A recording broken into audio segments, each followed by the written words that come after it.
आइए आज हम लोग मिलेंगे बीएचयू के एलएलबी डिपार्टमेंट में जिन्होंने टॉप किया है 2022 में, और उनसे जानेंगे कि कैसे उन्होंने टॉप किया, क्या पढ़ा और कौन कौन से बुकों को फॉलो किया, और उसके बाद क्वेश्चन पेपर कैसा रहा था। और आने वाले बच्चे जो बीएचयू में पढ़ना चाहते हैं एलएलबी या फिर सीयूटी के माध्यम से किसी भी सेंट्रल यूनिवर्सिटी में एडमिशन लेना चाहते हैं और अपने साल को बचाना चाहते हैं, और देखेंगे कौन सा क्वेश्चन बनाना है, कौन से बुक पढ़ने हैं, कौन से सब्जेक्ट पर ज़्यादा ध्यान देना है, और मॉक कैसे लगाने हैं, कौन से मॉक लगाने हैं, कितने मॉक लगाने हैं, और मॉक भी प्रोवाइड होंगे। हम लोग पीडीएफ भी जो प्रीवियस ईयर के क्वेश्चन होंगे वो मिलेंगे, आप लोग हमारे पीडीएफ ले सकते हैं और इसका लिंक हम लोग लिंक दे देंगे। और आइए सबसे पहले मिलेंगे हम लोग राज वर्मा से, जो सबसे ज़्यादा नंबर लेके आए थे सीयूटी में एलएलबी डिपार्टमेंट में, और अभी ये 3 महीने हो चुके हैं इन्होंने, और इन्होंने एलएलबी डिपार्टमेंट में बहुत अच्छा परफॉर्मेंस दिया है। और जानेंगे इनसे। बताइए राज वर्मा कि आपने किस प्रकार से सीयूटी में टॉप किया है। मैं हिंदी चूज़ किया था, और मैथ के question, computer science question, history, लगभग सारे सब्जेक्ट के क्वेश्चन आए थे उसमें, और काफ़ी ज़्यादा टफ नहीं था और ना तो बहुत ज़्यादा इजी था। अच्छा राज वर्मा, ये बताइए कि कितने नंबर का पेपर हुआ था। पेपर हुआ था शायद 400 नंबर के पेपर थे। 100 क्वेश्चन थे, 4 नंबर के, 1/4 नेगेटिव थे। तो सही, आपने कितने नंबर लाए थे 400 में? 332 नंबर था मेरा। 332 नंबर, तो मुझे लगता है ऑल ओवर इंडिया टॉप 346 था, और 332 आपका है, 334 है आपके, तो आप भी टॉप 2 या 3 में ही होंगे। मेरा रैंक 4 था। इसके लिए तो आपने बहुत मेहनत की होगी। हाँ, मेहनत तो किए थे।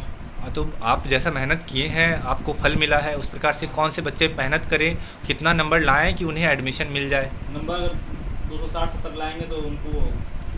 अच्छा ये बताइए, एलएलबी की सीटें कितनी हैं बीएचयू में? एलएलबी की सीटें 246 शो करता है, ये बाद में बीएचयू बना बढ़ा देता है, 300 350 के आसपास चला जाता है। वैसे तो देखा है तो 283 सीट है ऑफिस ठीक है। की, उसके बाद जो कोटा लगता है पेड सीट है कुछ, उसके बाद जो एम्प्लॉय। इसका मतलब है जो लोग कम नंबर भी ला रहे हैं उन्हें होप रखनी चाहिए कि वो बीएचयू में एडमिशन ले सकते हैं।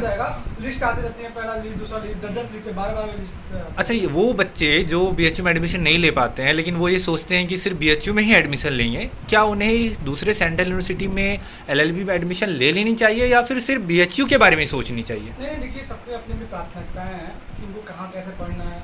कुछ लोग सोचते हैं कि मतलब यहाँ पे अच्छी पढ़ाई होती है, कुछ सोचते हैं वहाँ पे अच्छी होती है, तो ऐसा कुछ नहीं है। अगर आपका यहाँ पे हो रहा है तो बहुत अच्छी बात है, अगर यहाँ पे किसी वजह से नहीं हो पा रहा है तो निराश होने की जरूरत नहीं है, आप किसी भी यूनिवर्सिटी में ले सकते हैं और नेक्स्ट बार ट्राई कर सकते हैं इसके लिए, लेकिन ज़्यादा पॉसिबिलिटी है कि हो जाएगा अगर आपने मेहनत की है तो। चलिए, आपने बताया तो बहुत अच्छा है, और आपने अपना नाम नहीं बताया। मेरा नाम दीपू गुप्ता है, और मैंने इस बार एलएलबी ऑनर्स में एडमिशन लिया है, और मेरे नंबर थे इस बार 325 नंबर थे। चलिए, आपके नंबर भी बहुत अच्छे हैं। राज वर्मा के बाद लगता है आप ही हैं। हाँ, मेरा ऑल इंडिया 5th रैंक था। चलिए, और आप बताइए कि आपने क्या क्या पढ़ा था, कौन से बुक फॉलो किए थे, हिस्ट्री, ज्योग्राफी। अच्छा, ये सिलेबस एक बार बताइए, और ये बताइए आपने कौन कौन से बुक फॉलो किए। देखिए, मैंने लैंग्वेज के लिए मैंने हिंदी चूज़ किया था, तो हिंदी के लिए मैंने जैसे कि मैं कंपटीशन की तैयारी करता था और स्टेट पीसीएस की तैयारी करता था, उसके लिए तो मैं आदित्य पब्लिकेशन के लिए हिंदी पढ़ता था, ठीक। और रही बात जीएस में, तो जीएस के लिए मैं एक बुक तो थी नहीं, घटना चक्र हो गया, लुसेंट हो गया, और कुछ एथेंटिक बुकें थी जिससे मैंने पढ़ा था। हालांकि उनको इतनी पढ़ने की जरूरत नहीं है, वो कुछ बुक से ही काम चला लेंगे एलएलबी के लिए सर, जैसे कि लुसेंट हो गया। ठीक है, तो लुसेंट को कैसे पढ़े ये भी बता दीजिए, कि बहुत बच्चे लुसेंट से डरते हैं, या फिर लुसेंट का कोई विकल्प हो, दूसरी बुक हो। विकल्प तो है बहुत, ऐसा कोई नहीं है, लेकिन हालांकि जितने क्वेश्चन हैं उनको फंस जाएंगे। हाँ, रही बात कैसे पढ़ें, तो आप उसके लिए बैकग्राउंड तैयार कर सकते हैं एनसीईआरटी से, ठीक है। क्योंकि लुसेंट डायरेक्ट आप लुसेंट पढ़ेंगे तो आपको समझ नहीं आएगा, लेकिन जब एनसीईआरटी एज अ स्टोरी की तरह पढ़ेंगे उसको, तो धीरे धीरे जब लुसेंट का फैक्ट पढ़ेंगे तो वो चीज़ आपको समझ में आने लगेगा। मेरा एक प्रश्न यहाँ पर है कि चलिए एनसीईआरटी तो पढ़ लिए, लेकिन समय है कम, मई और जून में हो सकता है पेपर हो जाए। एनसीईआरटी पढ़ने में, उन्हें नोट्स बना के लिखने में बहुत समय लगेगा, तो ऐसा क्या करें हम? मैं इसलिए नहीं बोल रहा हूँ कि आप नोट्स बनाइए लिखिए, उसमें आप एक खाका तैयार कीजिए, मतलब बहुत स्टोरी बनाइए उसके लिए। अच्छा, क्या ऐसा कर सकते हैं हम लोग कि यूट्यूब से जो उन्होंने एक वीडियो बना हुआ है मैं देख लूँ उसे ओवरऑल? ये भी विकल्प आपके पास है, ठीक है। कोई वो नहीं है। और उसके बाद ये हो गया आपका स्टैटिक पोर्शन। आपने फिर जीके का पोर्शन कैसे किया? क्या मंथली पढ़नी है या फिर ईयरली पढ़नी है? Current affairs, yes, current affairs तो आपको देखिए सबका अलग अलग, कोई मंथली पढ़ता है, कोई वीकली पढ़ता है, कोई डेली का पढ़ता है। मैं तो डेली का पढ़ता था, ठीक है। तो उससे तो मेरा काम हो गया डेली वाले में। जो बच्चे मान लीजिए वो नहीं पढ़ पाते डेली, तो क्या वो ईयरली पढ़े काम हो जाएगा? ईयरली का मंथली आपका यूट्यूब पे अवेलेबल है, आप उससे पढ़ ठीक सकते है। हैं मंथली। और कोई ऐसे स्पेसिफिक करंट अफेयर की बुक जो वन टाइम वो पढ़ ले उनके लिए सफिशिएंट होगी? आप स्पीडी पकड़िए, 6 मंथ का करंट अफेयर पढ़िए। और आप लोग नॉर्मल कॉम्पिटिशन की तैयारी तो करते होंगे, ग्रेजुएशन आपने किया है, तो ऐसा तो नहीं डायरेक्ट यही CUET देने आ रहे हैं। तो आप लोग पुराने बच्चे हैं, रीजनिंग वगैरह जो स्पीडी knowledge आपके लिए होती है। इनफ है, जैसे कि बताया दिवाकर ने, स्पीडी इनफ है।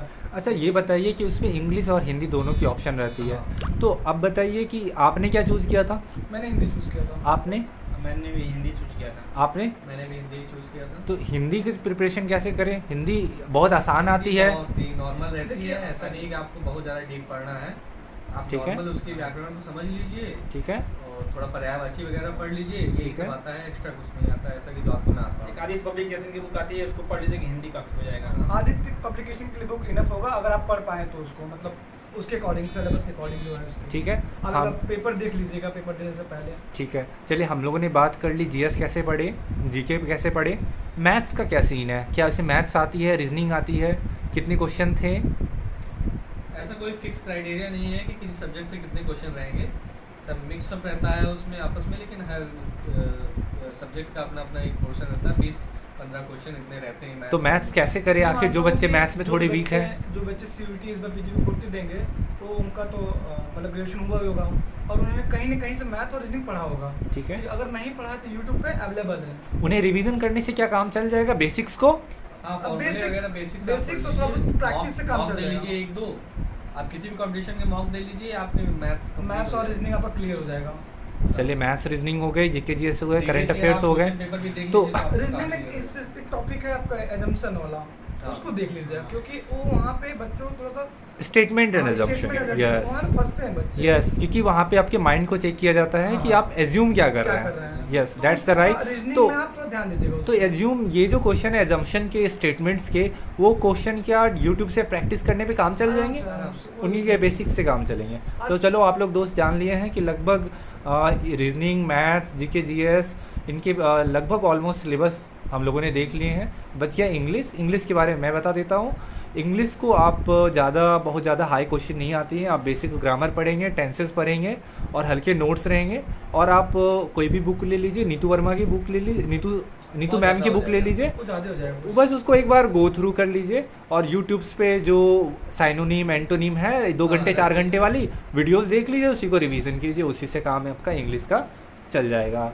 तो आप आराम से 260-270 नंबर ला सकते हैं। 260 और से ज़्यादा तो आपका एडमिशन पक्का है। आपके हॉस्टल एडमिशन चाहिए पक्का है। आपको तो थोड़ा सा अच्छा करना हाँ। पड़ेगा। चाहिए तो तो आपको 200 ये बताइए हॉस्टल का क्या सीन है? क्या BHU हॉस्टल प्रोवाइड करती है अपने LLB के बच्चों को? जरूर करती है हॉस्टल। कितने हॉस्टल से BHU में? देखिए कि जो LLB LLB के लिए हॉनर्स के लिए होता है, LLB हॉनर्स जी। के लिए 2 हॉस्टल मिलता है। ओके। डॉक्टर भगवान दास और ओके। चाणक्य। ओके, हालांकि चाणक्य में भी LLB वाले भी रहते हैं और LLB वाले भी रहते हैं। जो भगवान दास है उसमें सिर्फ LLB वाले होते हैं। ये चाणक्य कितने फ्लोर का है? ये भगवान दास, इसकी अलग वीडियो बनी जाएगी। इसकी एक अलग बहुत लंबे वीडियो बन जाएंगे तो उसकी अलग चलिए वीडियो एक दिन बनेगी। हम लेकिन आप लोग total अलग 100 से इंट्रोड्यूस हैं। करते हैं और हम लोग जानेंगे कि यहाँ के हॉस्टल कैसे हैं, क्या हैं, बस इतना जान लीजिए रहने कि का माहौल कैसा है। हॉस्टल में ओवरऑल चाणक्य और भगवान दास मिला के 100 सीटें हैं और आपको सीट मतलब इसमें रहने के लिए कम से कम अच्छे रैंक तो लाना ही पड़ेगा। चलिए बिना अच्छे ये तो रैंक समझ गए हम लोग, और ऑलमोस्ट हम लोगों ने सारे पोर्शन कवर किए हैं। और ये हम बस लास्ट में पूछना चाहेंगे, अभी का क्लासेस कैसे चल रही हैं? मज़ा आ रहा है उन लोगों को LLB में? और क्लासेस बहुत अच्छी चलती हैं, आप लोग आराम से आइए, LLB बहुत अच्छी यहाँ के प्रोफेसर्स कैसे हैं? प्रोफेसर काफ़ी अच्छे क्या हैं यहाँ पे। क्या बहुत सारे बच्चे ऐसे हैं जो DU भाग जाते हैं, वो सोचते हैं देखिए, कि सबकी DU अपनी प्रेफरेंस की बात होती है। ओके। प्रोफेसर यहाँ भी अच्छे हैं, वहाँ पे भी अच्छे हैं। प्रेफरेंस की बात होती है कि हम किसको कहाँ कितना प्रायोरिटी और प्रेफरेंस दे रहे हैं। हम लोग इसको ज़्यादा प्रेफरेंस दे इसलिए हम यहाँ पे रुके हैं, कुछ लोग DU को ज़्यादा प्रेफरेंस दे इसलिए DU निकल रहे हैं। बस प्रेफरेंस की बात है। BHU थोड़ा रहने के लिए सस्ता जगह है, यहाँ पे लोग अच्छे से सर्वाइव कर सकते हैं। बस पैसे की कमी है तो आराम से BHU ले लें। तो अगर हम यहाँ से LLB करते हैं, LLB करने के बाद क्या कॉन्फिडेंस लेवल हम लोग का बढ़ेगा? एकदम बढ़ जाता जो है। बच्चे ये सोच रहे हैं कि अरे भाई LLB मतलब ये जज होते हैं, वकील होते हैं, लोग डरते हैं, समाज में एक अलग छवि होती है इनकी, क्या ऐसी छवि यहाँ पे है? यहाँ पढ़ने के समय आप लोगों को ऐसा लगता है अंदर से? नहीं ऐसा कोई बात नहीं है। आप आराम से पढ़िए, इसमें कोई दिक्कत नहीं है। और रही बात ऐसे छवि की, तो सबके अपने मतलब होता है ना एक कि अब पहले से बना हुआ है, परसेप्शन बना हुआ है, जब यहाँ पे आएंगे तो परसेप्शन आपका टूट जाएगा। मतलब कुल मिला के आप लोगों का एक्सपीरियंस बहुत अच्छा रहा काफ़ी है अच्छा और रहा। बच्चों को हम लोग मोटिवेट करेंगे CUT दें, और CUT में सेंट्रल यूनिवर्सिटी की बहुत सारी अलग अलग कॉलेज जो यूनिवर्सिटीज़ हैं वहाँ पे भी LLB अच्छी है, और BHU हमारी तो बेस्ट है ही। आप यहाँ आना चाहिए, आपकी टारगेट BHU होनी चाहिए। आप जिस टारगेट को यस कि इसको जज फैक्ट्री बोला जाता है। यस यस इस बात से दैट्स अंदाजा राइट लगाया जाता है दैट्स कि राइट कैसा है दैट्स BHU। राइट। तो अब आप आना चाहो जज फैक्ट्री में तो यू आर मोस्ट वेलकम। हम लोग आप मिलेंगे, जब आप लोग आएंगे तो हम लोग आपका स्वागत करेंगे। एकदम। चलिए, आज हम लोग अपने दोस्तों से मिले और जाना किस प्रकार से उन्होंने परीक्षा दिया है और सफलता पाई है, और अभी पढ़ रहे हैं, कंटिन्यू कर रहे हैं। और आप लोग भी CUT के लिए तैयार रहिए, तैयारी करते रहिए, आप लोग का होगा, ज़रूर होगा, और आप लोग BHU आके रहेंगे। BHU law faculty.